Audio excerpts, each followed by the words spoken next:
começou o que já é comum na Colômbia e em alguns outros países, começou a perseguição ao Instituto Atlas, hein? Vamos lá. E não veio do PT, não. Tá? Eita. Olha. Não veio do PT, não. Põe na tela. Cássio Nunes Marques, ministro nomeado pelo Bolsonaro, determina a suspensão de pesquisa que apontou queda de Flávio Bolsonaro. Divulgação do levantamento ocorreu após o vazamento de um áudio e uma conversa do senador pedindo dinheiro ao banqueiro Daniel Vocaro. O que acontece? A pesquisa Atlas, realmente a última que tinha saído, oficialmente aquela que me deu 7%, 6,9%, praticamente 7%, ela veio com alguns detalhes, tá? Na pesquisa, uma das perguntas que foi feita foi...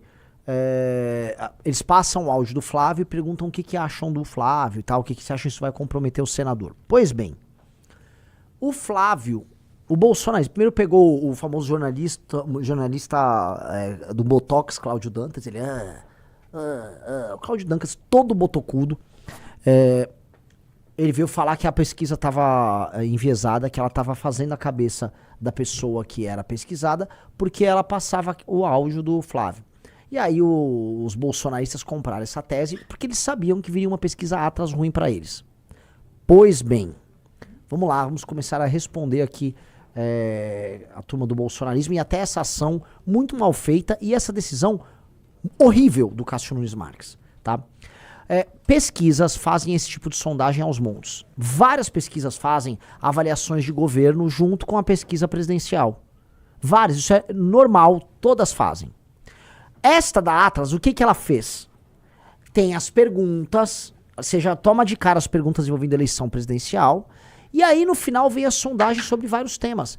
O maior, vamos colocar aqui, a maior alvo desse tipo de coisa é em geral quem é mandatário, quem é presidente da república, porque depois de fazerem a pesquisa presidencial, vem pesquisa sobre inflação, preços dos alimentos, segurança e tal. Em resumo, a resposta que o cara dá sobre o Flávio é depois da pesquisa de voto. É óbvio, não interfere. E isto é aceito no mundo inteiro. Aí os Bolsonaro responderam, né? Ai, que absurdo, não sei o que. E conseguiram uma liminar porca do Cássio Nunes. E não há o que dizer, é uma liminar porca. Porca. Pra impedir a divulgação. E difícil, porque assim, estamos falando realmente de um país que pesquisa eleitoral é um nicho de mercado fechado. As pesquisas que são minimamente... As pesquisas que são minimamente sérias aqui no Brasil, infelizmente, tem que ser pesquisas que têm participação internacional. E essa é a beleza da Atlas. Como ela é um instituto internacional, a Atlas ela não vai... A tendência da Atlas, eu espero, né, mas parece ser o caso, é de não se vender para os políticos ou para uma determinada emissora. Eu já expliquei para vocês dos interesses de quase todas. A Paraná Pesquisa é bolsonarista, tem negócios com a turma do bolsonarismo. Um negócio assim, eles fizeram pesquisa pro Bolsonaro em 2022. A Quest, eu nem comento, né? Eu já mostrei para vocês. O Instituto de Pesquisa Quest tem contratos de assessoria com clubes de Minas, clubes de tênis em Minas Gerais, da turma da elite de BH, que é ligada ao Zema, com a Localiza, que é do maior doador do Zema, com a CEMIG, que é uma empresa estatal de Minas. E aí ele ficava falando bem nas reuniões de consultoria, né, o cara da Quest, sobre o Zema.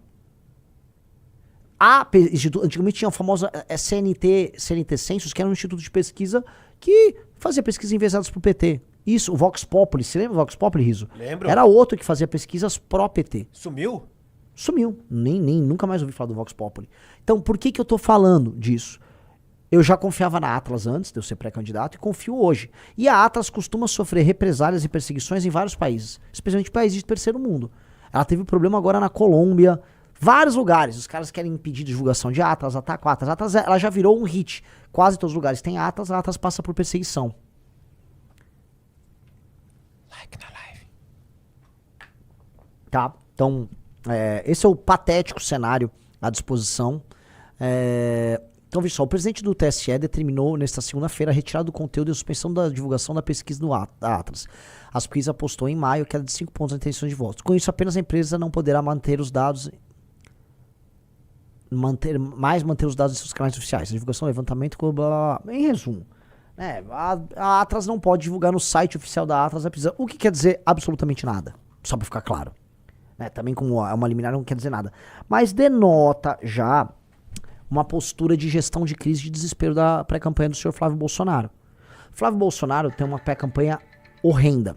Eles estão gastando os rios de dinheiro nas viagens do Flávio Bolsonaro, naqueles eventos que custam fortuna. Cada evento ali é 1 milhão, 1,5 milhão, 2 milhões, 3 milhões. Fora que ele tem que voar de jatinho, a hora do jatinho é uma fortuna. Então é uma campanha muito cara, né? Ele já gastou, volta ao local, o Flávio gastou milhões nessa campanha e ruim. E ela é ruim porque ela é ruim de nascença. Uma campanha que nasce ruim de nascença não tem muito o que se fazer.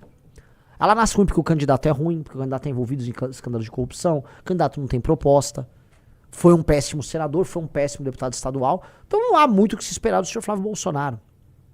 Tá? Então é natural que eles tenham que fazer uso desse subterfúgio. Mas isso, né, vamos lembrar, o Flávio é o candidato igual o Caneta Azul que avisou que não vai divulgar suas propostas porque vai perder voto. Tipo... Mas isso vai me abre espaço agora para uma outra discussão que eu acho importante, porque eu fui alvo de uma eu fui entrevistado, uma boa entrevista eu fiz para um jornalista, já ela vai sair. E quem é o marqueteiro? Eu falei, não existe marqueteiro no MBL. E não vejo com bom tom a ideia de algum pré-candidato nosso ter marqueteiro. E por quê? Eu acho que se você precisa de um marqueteiro para fazer a campanha, em essência, sua campanha é sobre mentira. Eu conheci marqueteiros, não é que são más pessoas. Boas pessoas, pessoas lidas. Em geral, os marqueteiros têm cultura, são inteligentes. Agora, se você, como pré-candidato, você precisa de um marqueteiro para te falar o que você tem a dizer, significa que você não é um candidato a nada. Significa que você não tem um projeto para o Brasil. Veja, qual é a função da minha pré-candidatura? Em última instância, ganhar a eleição? Lógico. Mas eu tenho que ganhar para implementar a minha agenda. E é uma agenda de Brasil que tem livros publicados. Então minha função é divulgar uma agenda política de Brasil da melhor maneira possível. Pagando o preço por coisas que o cidadão eventualmente não vai concordar. Quando você contrata um marqueteiro e o marqueteiro diz o que você tem que falar, como você tem que se vestir, deixa eu entender. Então, você não é nada. Você é um produto genérico numa prateleira. Então eu tenho uma ressalva muito grande essa coisa do marqueteiro. E o Flávio fica mudando de marqueteiro como quem muda de cueca. O Lula também estava, né? Que ele manteve o Sidônio. Mas o Lula uma hora era o João Santana, antes era o Duda Mendonça. Eles ficam lá também pulando atrás de marqueteiro, como se isso fosse resolver alguma coisa. Eu conheço o caso, só para falar para vocês, que as propostas de um candidato são montadas pelo marqueteiro. O marqueteiro faz pesquisa. Você tá rindo isso? A gente sabe que é isso. Sim. Ou então o marqueteiro ele levanta assim, ele faz aquelas pesquisas quanti. Que é aquelas pesquisas que pegam a opinião geral dos brasileiros. A preocupação brasileira é segurança, é corrupção. Aí ele vai lá e cria umas propostas lá sobre segurança e educação. E aí depois ele faz a quali, que aí ele bota um grupo de pessoas que se chama Focus Group dentro de uma sala. E aí eles botam vídeos e ficam discutindo sobre as preocupações daquele perfil eleitoral para ter conclusões. E aí ele cria as propostas do candidato e a campanha do candidato. É por isso que as campanhas dos candidatos são todas absolutamente genéricas. Tem coisa mais genérica, por exemplo, do que as campanhas à la Geraldo Alckmin. Olha, a Dona Maria, ela quer saúde, ela quer emprego na ponta, ela quer transporte de qualidade, ela quer segurança, tá? E olha só, ela não aguenta mais a roubalheira dos políticos. Isso é só platitude essencialmente genérica. Tá, me fala aí uma política de corte de gastos do governo que você vai ter que fazer que é impopular. Olha, nós vamos cortar aquilo que é desnecessário, igual a dona de casa faz quando ela tá com o orçamento apertado. Vai ter que no mês cortar um pouco da bolacha, tá? De uma visita às vezes no restaurante, mas tudo em prol da família ficar feliz. Esse é o discurso do marqueteiro. Eu tô fazendo tudo ao contrário. Eu acho que a nossa pré-candidatura, se ela vencer a eleição, ela vai reescrever o playbook eleitoral. E o que é reescrever o playbook eleitoral? Vamos falar a verdade o tempo todo. Eu fui hoje na Band, na Rádio Bandeirantes, e lá na Rádio Bandeirantes eu fui nessa linha. Um cara me perguntou, reforma fiscal, eu falei, ninguém vai falar que vai precisar desindexar aposentadoria e BPC do salário mínimo, que é altamente polêmico, que vai precisar fazer outra reforma da Previdência. Ninguém quer falar pro eleitor isso. Querem mentir pro eleitor, e eu vou falar. Olha como é libertador. Falei, galera. Tá dito. Sou contra esta PEC vagabunda do fim da escala 6x1, que é ilusão pro trabalhador. E daí? Falei, tá falado. Vai ter gente que não concorda, como no meu Instagram, né, que agora ele vem crescendo, então tem muita gente que não é missionário, tem gente que tá seguindo o pré-candidato Renan. Pô, Renan, discordo de você. Beleza, você discordou, mas você sabe minha opinião. Não tô mentindo pra você. Não é muito mais verdadeiro? E mais, eu acho que esses marqueteiros são meio chongos. A pessoa vai preferir um cara que fala uma opinião contrária na cara dela do que a pessoa que engane ela, porque as pessoas estão cansadas do político que apenas mente pra elas. Então, o desenho, né, como é que eu posso colocar? O desenho de uma pré-candidatura séria é uma pré-candidatura que não tem marqueteiro. E minha pré-candidatura não terá marqueteiro. Ah, quem é o marketing? O marketing é eu, o Riso, é o time nosso, que não é o marketing. É tipo, qual a melhor maneira de divulgar essas nossas ideias sem esconder as ideias? Pronto. Ó que tranquilo. Nossa. Né? Ah não, você chegar pra esses caras assim, e os caras são obrigados a dar uma opinião impopular. Nossa. E vou te falar, o próprio Bolsonaro era um candidato supostamente de sistema que tinha medo de falar a verdade pro eleitor. Não... Tentou sabotar a própria reforma da Previdência, que não era dele, no fundo veio do governo anterior, mas isso não interessa muito. Né?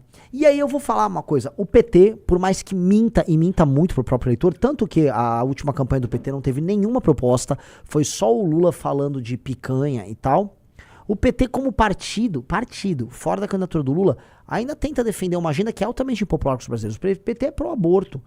Isso é majoritário na sociedade civil. Os brasileiros são contrários vamos dizer, o liberou geral na questão do aborto. O PT, ele tem uma agenda pró-bandido. O PT defende criminoso, o PT não quer aumento de penas, o PT não quer fim da maioridade penal. E o PT luta por essa agenda pró-bandido por aí e não esconde. Então fica aquela coisa em que os esquerdistas, né, tirando a missão, tem mais bagos para defender aquilo que é impopular do que a direita.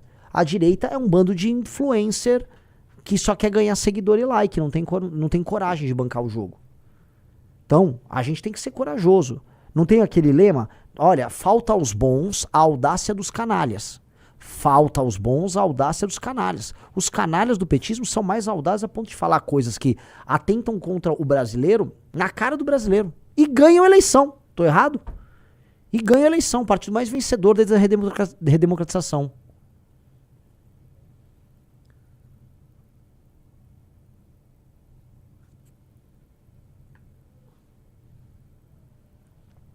Ó, o Daniel Bezemati falou, pesquisar, tras pós-carnaval fez praticamente a mesma pergunta sobre o desfile de escola de samba sobre o Lula. É verdade. Que foi altamente impopular pro Lula, sofreu danos de imagem ali.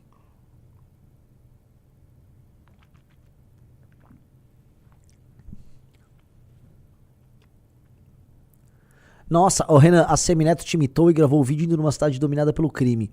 Reaja aí, acorda isso. Não, pelo amor de Deus. Bom, assim, deixa eu falar. Tá rolando os famosos vídeos cringe de candidatos a governo de outros estados me imitando, né? E que não são da missão. Eu vi um vídeo lá do patético André Marinho, né? Do neo-bolsonarista patético André Marinho, que é de chorar, né? Agora tem o do SMN. É mole. Vamos ouvir, vai. Mas a informação, com certeza, governador, você tem, mas nunca pisou os pés aqui. Venha pisar os seus pés aqui para tomar alguma providência. Ele botou barulho de tiro no fundo? Nós estamos aqui, nesse momento... Olha que malandro, ele botou barulho de tiro. Nossa senhora. Na zona rural de Maragogipe, na comunidade de Capaminho. Vocês podem ver, essa casa também foi completamente abandonada e centenas de famílias acabaram, nos últimos meses, deixando essa localidade.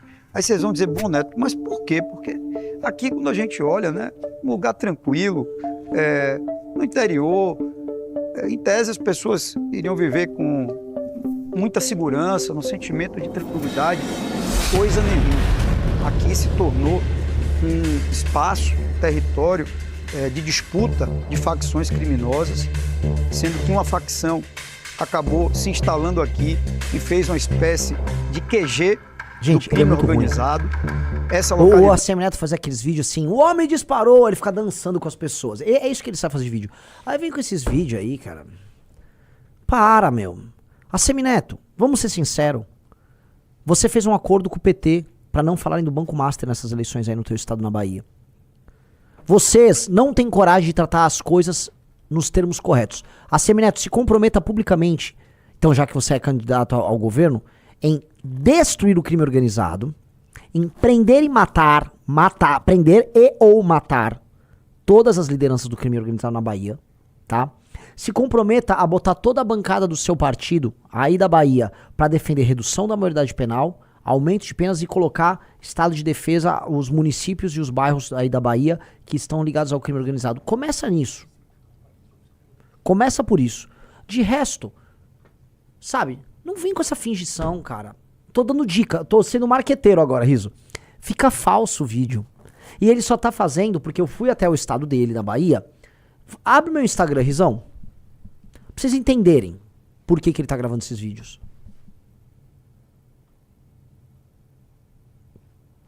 Vamos lá, aí tem os números dos vídeos, né? Vamos lá pros da Bahia. Pode descer um pouquinho mais. Um pouquinho mais. O último desse da porteira, ó. Vídeos da Bahia. Não clique em cima, Riso. 1.2 milhões. Aí esse outro da Bahia, esse do meio, 1 milhão. Aí desce. Esse do Cacau, 3.4 milhões. Desce. Desce. O da China foi mal, 600 mil views. Aí desce. O do Presídio, 900 mil. O da BYD, 1.3 milhões. O da Gamboa, 2.3 milhões. Desce. Aí do Banco Master, quase 600 mil. Desce. Ali, ó, aquele eu fui num tiroteio. O tiroteio tinha acontecido há poucas horas. Eu fui lá onde teve tiroteio em Salvador, 1.4 milhões. O VLT que, né, não foi entregue, 1 milhão. E como o PT destruiu a Bahia, outro caso envolvido de segurança pública, 1.4 milhão de views. O que eu quero dizer? Ele viu isso aí. Ele viu. Eu fui na Bahia, gravei vídeos e as pessoas estão falando de mim pra caramba na Bahia. A Semineto, dica, nunca foi a agenda de vocês fazer esse enfrentamento sério ao crime organizado. O que vocês faziam aí em Salvador, quando você era prefeito, é ficar pintando bandeira LGBT na rua, porque no fundo você queria ter um governo de centro-esquerda aí. Vai ter que mudar essa linha. Até porque o teu grupo político é especialista em perder pro PT. E essa é a real. Vocês aí na Bahia são especialistas em perderem pro PT. Se tem uma coisa que, assim, o ACM Neto e companhia, a turma do antigo PFL, sabem fazer, é perder pro PT. PT. E vocês tratam, né, o PT como amigos. Teve agora acabaram se encontrando sem querer num restaurante, a turma do ACM Neto, com a turma acho que do Jacques Wagner. Num restaurante, todo mundo de conversinha, todo mundo amigo. Não dá, cara. Tem que ter ódio no coração. Contra esses caras, não dá. Tem que ter ódio no coração. Por que você nunca gravou? Por que você não foi em Ilhéus falar do questão do cacau que eu contei? Se for me imita por completo. Vai lá em Ilhéus, ACM Neto. Conta o que o PT fez com a produção de cacau ali. Destruiu um setor inteiro. Conta a história inteira. Vai pra cima do PT, mas não só nesse discurso de marqueteiro, porque tudo que envolve a ACM Neto é marqueteiro. É sempre uma equipe de marketing, que é uma equipe famosinha. A equipe do ACM Neto. Para, cara. Para.